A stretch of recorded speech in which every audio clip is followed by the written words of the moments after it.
Do you know कि grid और fear दो सबसे बड़े इंपॉर्टेंट फैक्टर्स हैं जो आपको शेयर मार्केट यानी स्टॉक मार्केट में फेल या सक्सेसफुल बनाते हैं। when you see a stock chart going up या stock chart going down, this is a result of greed and fear। जब आप ग्रीडी होते हैं तो आप भर भर के स्टॉक्स खरीदते हैं and then stock charts goes up. जब आप फियरफुल होते हैं तो मार्केट में आप स्टॉक्स बेचते हैं and the chart comes down. So trading with a practical mentality is a की टू सक्सेस। लेकिन हम ह्यूमन बीइंग हैं और इमोशनल ना होना इज़ नॉट प्रैक्टिकल। ये हमारे बस में नहीं है कि हम इमोशनल ना हो, क्योंकि हम रोबोट की तरह प्रोग्राम तो है नहीं। हम एक हार्ड मांस का टुकड़ा है और हमारे दिल और दिमाग में इतना तगड़ा कोऑर्डिनेशन नहीं है, तो हम इमोशनल होकर के स्टॉक मार्केट में गलती करते हैं। हमारा ग्रीड और हमारा फियर हमारी ट्रेडिंग में हावी हो जाता है। तो ग्रीड और फियर के अलावा ऐसे कई इमोशनल और साइकोलॉजिकल मिस्टेक्स हैं जो एक ट्रेडर या इन्वेस्टर स्टॉक मार्केट में करता है। हम उनमें से 3 साइकोलॉजिकल मिस्टेक्स जो हमारे पोर्टफोलियो को किल कर सकती हैं, बर्बाद कर सकती हैं, उनके बारे में इस वीडियो में बात करेंगे। अगर आप जानना चाहते हैं कि व्हाट आर दोज 3 मिस्टेक्स जो एक इन्वेस्टर को या एक ट्रेडर को अपनी ट्रेडिंग के दौरान नहीं करनी चाहिए, तो you have to watch this video till the end. If you like the video so नीचे दिए गए लाइक और सब्सक्राइब बटन को प्रेस करो और इस वीडियो को लाइक और सब्सक्राइब करो so that you don't miss any such video in future, और आपको मैं हेल्प कर पाऊँ अपने इन वीडियोस के थ्रू आपके इन्वेस्टिंग और ट्रेडिंग को सक्सेसफुल बनाने के लिए। So let's start talking about those 3 psychological mistakes. पहली मिस्टेक है, इस मिस्टेक का नाम है the fear of missing out and the name is FOMO. The short form of fear of missing out is FOMO. FOMO में trader को लगता है कि मार्केट में जो भी अपॉर्चुनिटी है वो सारी उसे मिलनी चाहिए। This has to be the one, this could be the one, या दिस इज इट। मार्केट में हजारों अपॉर्चुनिटीज़ हैं और वो सारी की सारी अपॉर्चुनिटीज़ आपकी नहीं हो सकती। और पता है आपको ऐसा क्यों होता है? ये होता है एक कम्युनिटी हाइप की वजह से। कम्युनिटी हाइप क्या होता है? Social media, internet information, TV shows etcetera, जो इन्फॉर्मेशन ओवरफ्लो हो रही होती है उसे हम कम्युनिटी हाइप बोलते हैं। अब अगर मॉर्निंग में आप कोई बिजनेस न्यूज़ चैनल देखते हैं तो आपको पता होगा कि कैसे हाइप क्रिएट करे जाते हैं। स्टॉक 2020, पांड्या का फांड्या, दुनिया भर के एनालिस्ट यही साबित करने में लगे रहते हैं कि उन्होंने जो टिप्स पास्ट में दी हुई हैं, हिस्टोरिकल टिप्स इस टीवी में आके बताई हुई हैं, उनसे कितनी ज़बरदस्त और इन्वेस्टर्स की कितनी मोटी कमाई हुई है। और यही आता है आपके दिमाग में फोमो यानी कि फियर ऑफ मिसिंग आउट, कि आपने बहुत सारी ट्रेड्स मिस कर दी और आप इन सब में फंसकर इन्फ्लुएंस परचेज कर लेते हो जो आपको नहीं करनी चाहिए थी। आप सारी ट्रेड्स करना चाहते हो जो आप देख रहे होते हैं, और किसी स्टॉक में अगर ज़्यादा बात हो रही हो तो आप उसमें ओवर बाइंग करके फंस जाते हैं। वॉरेन बफेट ने कहा था, The difference between successful people and really successful people is that really successful people say no to almost everything. So you should know कि आपने अपने इमोशंस को कैसे ना बोलना है एंड ओवर बाइंग से बचना है, और आपके फाइनेंशियल प्लानिंग के हिसाब से जो ट्रेड आपको सूट करती है उसी हिसाब से थोड़ा थोड़ा और रेगुलर बाइंग करनी है, ना कि अपने आप को लीवरेज करके ओवर बाइंग करनी है। बर्कशायर हैथवे की एनुअल इन्वेस्टर मीट में वॉरेन बफेट और चार्ली मुंगर ने बताया था कि उन्होंने अमेज़ॉन और गूगल के स्टार्टिंग रैली जो स्टॉक मार्केट में रैलीज हुई थी वो उन्होंने मिस करी थी क्योंकि वो फोमो में नहीं फंसे थे। हालांकि वहाँ पे रिटर्न अच्छा मिला था इन्वेस्टर्स को, लेकिन ये उतने कॉन्फिडेंट नहीं थे उस पर्टिकुलर स्टॉक या उस पर्टिकुलर रैली के बारे में। तो जब तक इन्होंने उसको पूरी तरह से जांचा, परखा, समझा नहीं, तो इन्होंने इन्वेस्टमेंट नहीं करी थी। अगर आपके अंदर भी फोमो है and you want to save yourself from this, we have solution for this. Stay out of chat room and trade single by using your wisdom. आप अगर किसी व्हाट्सएप ग्रुप का हिस्सा है, आप किसी सोशल मीडिया के ग्रुप का हिस्सा है जहाँ पे बहुत सारी ट्रेडिंग एडवाइस या बहुत सारी ट्रेडिंग टिप्स दी जाती हैं, तो फोमो में फंसने के आपके पूरे पूरे चांसेस हैं। उस चैट रूम या उस विंडो से आपको इमीडिएटली बाहर आ जाना चाहिए। और अगर आप सोशल मीडिया में किसी ट्रेडर को फॉलो करते हैं तो उसे बंद कर दीजिए, क्योंकि जब आप दूसरों को प्रॉफिट्स बनाता हुआ देखते हैं तो आपके मन के अंदर एक ग्रीड आ जाता है और आप उन ट्रेड्स को फॉलो करने की कोशिश करते हैं और अपने आप को बुरी तरह फंसा लेते हैं। हमारी दूसरी साइकोलॉजिकल मिस्टेक है रिवेंज ट्रेडिंग। ये वो साइकोलॉजिकल मिस्टेक है जो कि आपका पोर्टफोलियो एक दिन में या एक हफ्ते में ख़त्म कर सकती है। नाउ रिवेंज ट्रेडिंग होती क्या है? आपने मार्केट में कोई ट्रेड करी and you made a loss. अब आपके दिमाग में बदले का कीड़ा आ गया जो आपको मार्केट से रिवेंज लेने के लिए बार बार उकसाता है। आपने यस बैंक का शेयर 100 रुपए में लिया, 2 दिन में it came down to 80। So rather than doing root cause analysis कि what went fundamentally wrong with this stock, आप और पैसा लगाते हैं और उसी स्टॉक में ये सोचकर बाइंग करते हैं कि सारा नुकसान मैं इसी से कवर करूंगा और इसी स्टॉक से मैं प्रॉफिट बनाऊंगा। तो ये स्ट्रेटजी 1 या 2 बार तो सही हो सकती है, पर ज़्यादातर टाइम्स ये रॉन्ग ही होती है। स्टॉक मार्केट आपके नुकसान की परवाह नहीं करता, ये परवाह आपको करनी है क्योंकि पैसा आपका है।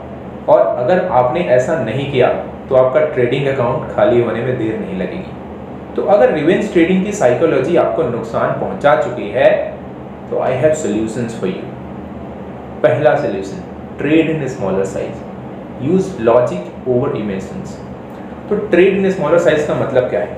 अगर आपके पास 1 लाख रुपए पड़ा है तो स्मॉलर साइज का मतलब है कि आप 20, 25, 30, 40 हज़ार रुपए का इन्वेस्टमेंट करो, ना कि सारा का सारा पैसा इकट्ठा लगा दो। तो अगर उस ट्रेड में या उस इन्वेस्टमेंट में थोड़ा बहुत आपको नुकसान होता भी है तो you have a chance of getting it recovered from others trade.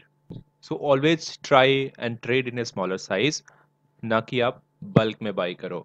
Now I'll give you the classic example of this कि आप सुबह मार्केट में आए और आपने रिलायंस इंडस्ट्रीज आपने देखा कि करीबन 2100 के भाव में चल रहा है, एंड आपने मार्केट में 2100 के भाव में आपकी पॉकेट में जितना पैसा, ट्रेडिंग अकाउंट में जितना पैसा था, आपने सारा खरीद लिया।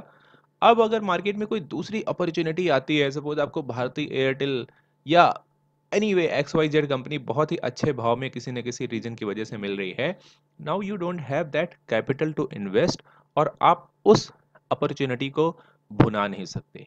Second, I would like to advice, use logic over your emotions. ये बाजार है और फायदा नुकसान बिजनेस का रूल है, और अगर आपको किसी दिन नुकसान हुआ है तो उसे उसी दिन कवर करने की मत सोचिए, think for a longer period of time. ज्यादातर लोग अगर फर्स्ट ट्रेड में नुकसान कर लेते हैं तो उसे मेकअप करने के चक्कर में पूरे दिन और नुकसान करते रहते हैं। So don't expect profit every day, rather do regular investment and make regular small profits. Now let's discuss third psychological mistake while trading. It is gambler fallacy. Now what is gambler fallacy?